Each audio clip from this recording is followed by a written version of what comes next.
صباح الخير. في موضوع كده افتكرته وانا براجع ذكرياتي وعايزه برضه اسالكم اذا كان بيحصل عندكم نفس الموضوع،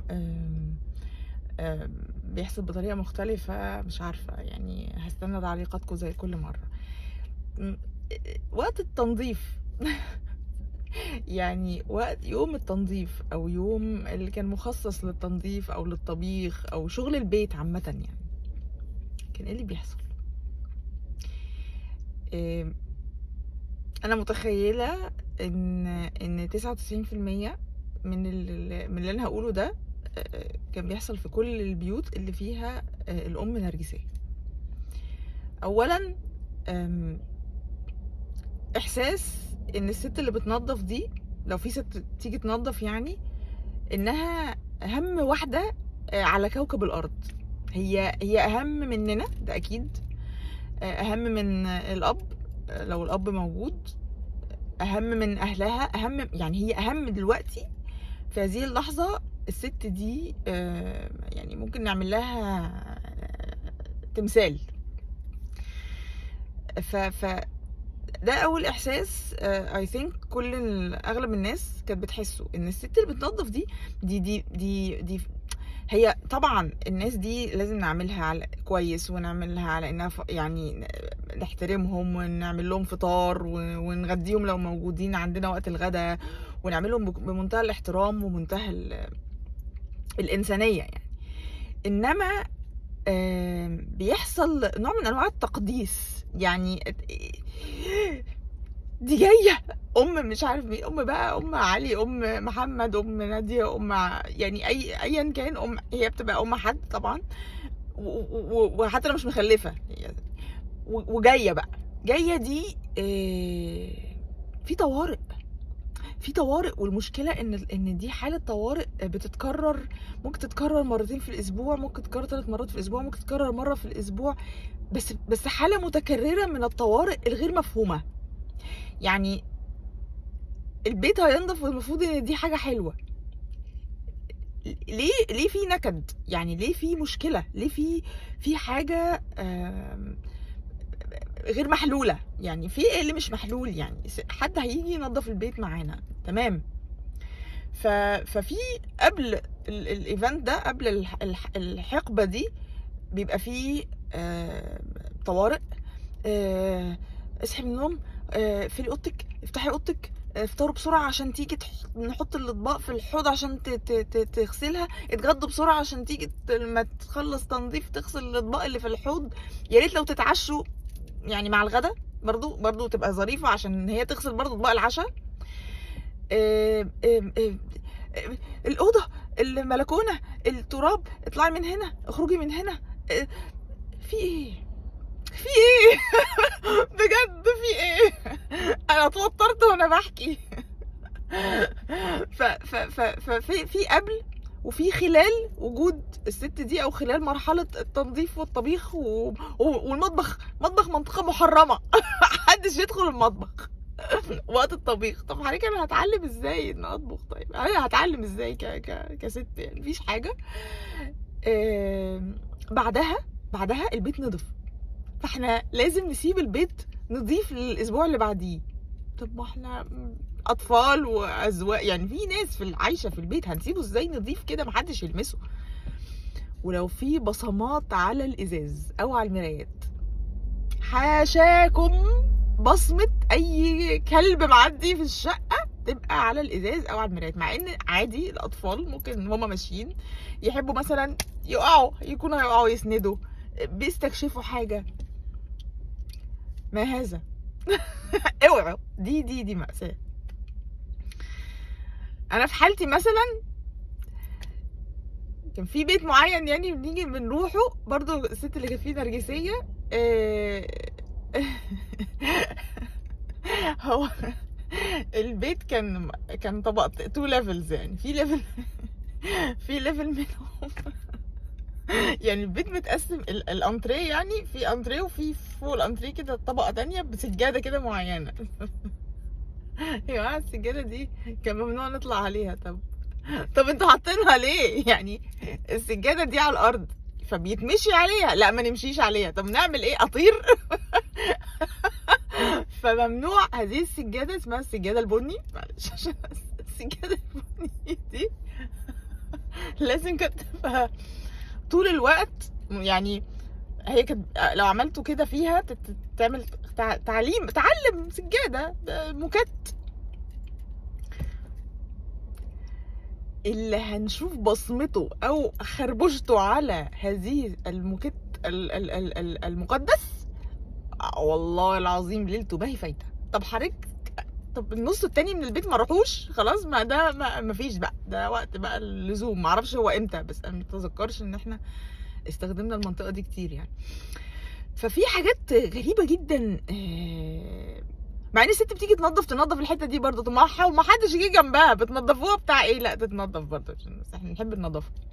فاغلب الامهات النرجسيين غالبا بيبقى عندهم نوع من انواع الاو سي دي اللي هو الفيك، يعني مش هم الوسواس ده حابينه، يعني الوسواس القهري، في ناس بيبقى عندهم وسواس قهري بس هم متضايقين لان هم تعبانين منه.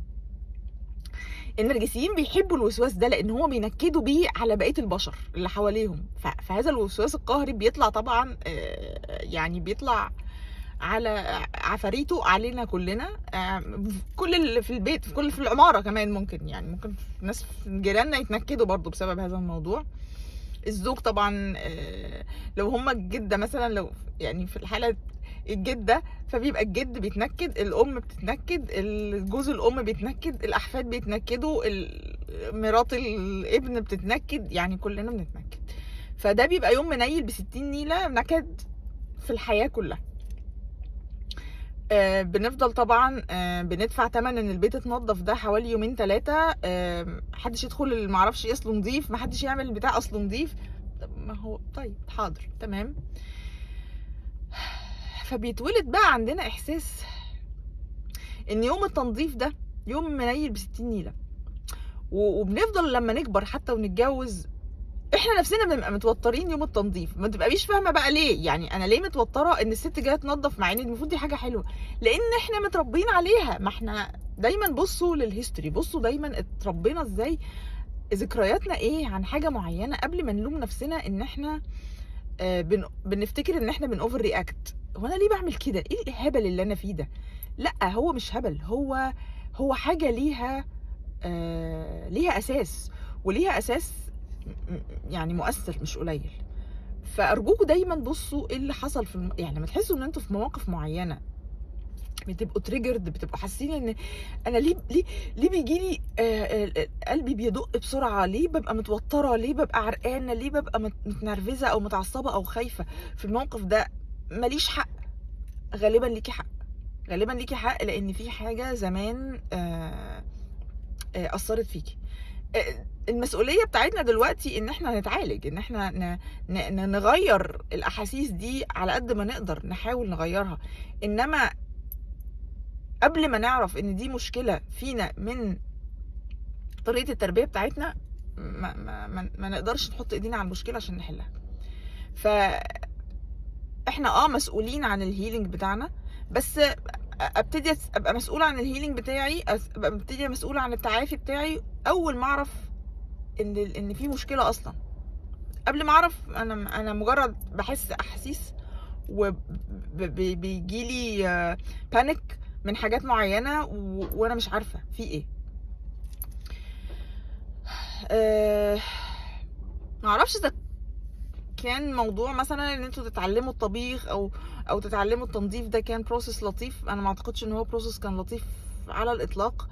اكيد كان فيه لوم كتير، كان فيه خوف كتير، كان فيه اوعي توقعي، اوعي تتلسعي، اوعي تعملي، اوعي. طبعا يعني لما اجي اجرب حاجه جديده لازم هعمل مشكله، يعني ما انا مش معقول انا ما اتولدتش بعمل مكرونه يعني. فاكيد مره هتلسع، مره هدلدق ميه، مره لا ازاي؟ ما لا شوفي كده، انت بقى بوظتي الدنيا وبوظتي المطبخ، اطلعي بره، ما تبطلي طبيخ خالص، مالناش دعوه بيكي في الحياه كلها.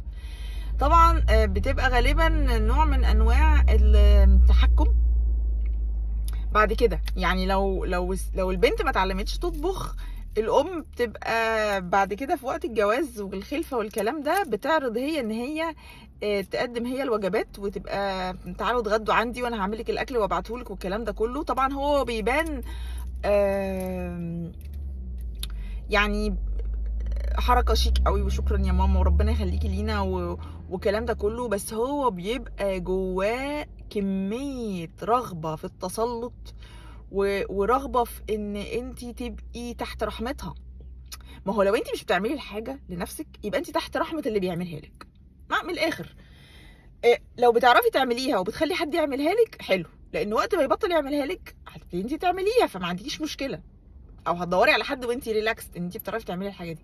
لكن لما تبقيش بتعرفي تعملي الحاجه تبقي تحت رحمه الشخص اللي بيعملها. ما بتعرفيش تسوقي فانت تحت رحمه هو ايفر اللي بيسوق لك، سواق بقى تاكسي اوبر معرفش ايه. انما لو بعرف اسوق وانا اختياري ان انا ما اسوقش واخلي حد يسوق لي، دي حاجه تانية. فلما هم بيبقوا عارفين جدا الموضوع ده، فلما بتقصد ما تعلمش بنتها تطبخ او تعلمها تطبخ حاجات معينه مثلا، ده بيبقى في دماغها انا بعد كده انا اللي هبقى متحكمه في موضوع الاكل، فتيجي وتوديكي بقى يا حلوه زي ما هي عايزه. ممكن رمضان فجاه قبل الفطار بنص ساعه، على فكره ما عملتش فطار النهارده، اتصرفي. يا نهار اسود، طب ازاي؟ طب ما انا معتمد عليكي. لا ما هو انا كل مره بقى لا ما هو ما ينفعش ايه طب يعني ما تقولي لي من بدري، من قبلها بيوم، من قبلها بساعتين 3 الحق. لا مفيش فطار النهارده. حاجه بقى يعني ذل كده الانسان لاخيه الانسان بطريقه يعني غير انسانيه بالمره. بصراحه انا عارفه ان انا علامات القرف بتظهر على وشي، بس ما علينا. فارجوكم كل رسالتي في كل فيديو هي نفسها، ما تلوموش نفسكم على احاسيسكم اللي انتوا او الناس التانية اللي حواليكم بتحسسكم ان هي اوفر او يعني تو ماتش ان انتوا تعملوا الحركة دي في الموقف ده. ارجعوا بالذاكرة لنفس الموقف، كرروه بس وانتوا صغيرين وافتكروا كان بيحصل فيه ايه. هتلاقوا ان غالبا 99% كان بيتكرر بتوتر او بعصبية او بخوف او بنكد او بقهرة او بالكلام ده كله. دلوقتي مسؤوليتنا ان احنا نتعافى، ندور على ناس متخصصة تساعدنا. انا يعني عايزة اعمل بروجرام كده للتعافي، بس لسه ببلوره كده وبشوف ايه احسن حاجة ممكن تتعمل في حالات بالذات الام النرجسيه، الناس اللي عندهم الام النرجسيه، وان شاء الله هعلن عنه قريب يعني. بس انا لسه بصمم فيه بحاول اعمله بطريقه تنفع يعني، تنفع اللي هي بجد تنفع يعني. ف برضو مستنيه تعليقاتكم كالعاده. انا بقيت بتبسط جدا جدا من السبسكرايبرز المشتركين عندي في القناه، وبيعلقوا لي وبيحكوا لي على مواقف مشابهه او بيقولوا لي الموقف ده حصل لهم بانهي طريقه. بتبسط جدا جدا. فيا ريت مستنيه تعليقاتكم، ولو برضو الفيديو ده نفعكم يا ريت تعملوا لايك وسبسكرايب لو انتم مش عاملين سبسكرايب، وشير لو تعرفوا حد كان بيعاني من نفس الظروف دي. يا ريت، انا نفسي يعني الناس كلها تحس ان احنا يعني تجربتنا تجربنا مش مختلفة، هي فيها حاجات كتير جدا جدا جدا مشتركة. لان الواحد لما بيحس ان في ناس تانية حست بنفس الاحاسيس معاه، جزء من المشكلة برضو بيتحل. معاكم ماجو حرفوش لايف كوتش، واشوفكم الفيديو الجاي ان شاء الله.